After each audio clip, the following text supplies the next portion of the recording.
পঞ্চগড়ে নিত্যপণ্যের বাজারে আবারও ঊর্ধ্বমুখী দাম বাড়ায় বিপাকে পড়েছেন সাধারণ ক্রেতারা।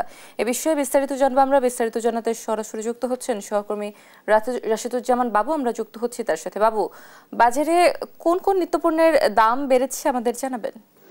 অতসী, শুভ সকাল আপনাকে। আসলে যদি বাজারের কথা বলি, বাজারে আসলে সুখবর দেওয়ার মতো তেমন কিছু আমার কাছে নেই। বিশেষ করে যদি আমি সবজির কথা বলি, প্রত্যেকটি সবজি কিন্তু আসলে দাম বৃদ্ধি পেয়েছে বলে আমরা এই বাজারগুলোতে খোঁজ নিয়ে দেখেছি।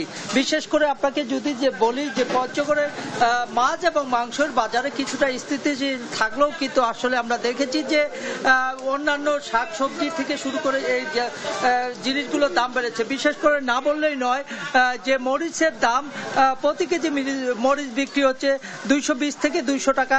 পেঁয়াজের কেজি 7 দিন আগেই কিন্তু পেঁয়াজ ছিল 50 থেকে 55 টাকা, এখন কিন্তু সে পেঁয়াজ বিক্রি হচ্ছে 70 থেকে 75 টাকা করে।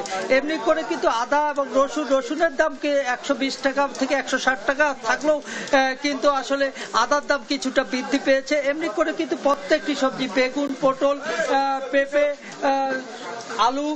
আলুর ক্ষেত্রেও যদি বলি, আলু আসলে কিছুদিন আগে দাম কম ছিল, বর্তমানে কিন্তু প্রতি কেজি আলু বিক্রি হচ্ছে 18 থেকে 16 টাকা কেজি ধরে এমনিভাবে বিক্রি হচ্ছে। মাছের ক্ষেত্রে যদি বলি, মাছ বিক্রি হচ্ছে এখনো কিন্তু 300 টাকার নিচে রয়েছে মাছ, যেই কারণে মাছ এবং মাংস, বিশেষ করে যদি আপনাকে বলি যে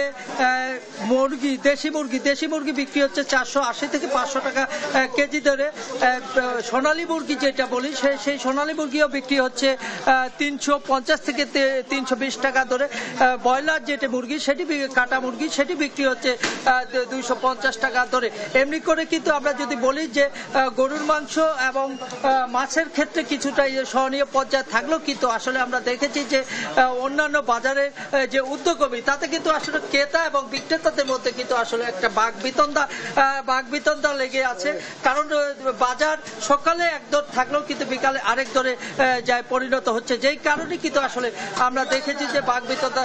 এই ক্ষেত্রে কিন্তু ক্রেতারা বলছে যে আসলে ব্যবসায়ীরা তারা সিন্ডিকেট করে, অর্থাৎ বর্ষার অজুহাত এবং আমদানি কম হওয়াকে কারণ হিসাবে দেখাচ্ছে ব্যবসায়ীরা। অন্যদিকে যারা ক্রেতা রয়েছে তারা বলছে যে এই অজুহাত দিয়ে কিন্তু আসলে হু করে বাড়ছে পঞ্চগড়ের বাজারে। এই ক্ষেত্রে ক্রেতারা বলছে যে আসলে বাজার নিয়মিত মনিটরিং যদি করে তাহলে আসলে ভালো হয়। আসলে প্রশাসনিকভাবে বাজার মনিটরিং তেমন নেই বললে আমরা দেখতে পেয়েছি এবং ক্রেতাদের মুখে শুনেছি আসলে এক মাসেও এরকম বাজার মনিটরিং হচ্ছে না, যেই কারণে আসলে ব্যবসায়ীরা একটা সিন্ডিকেট করে কিন্তু আসলে বাজার।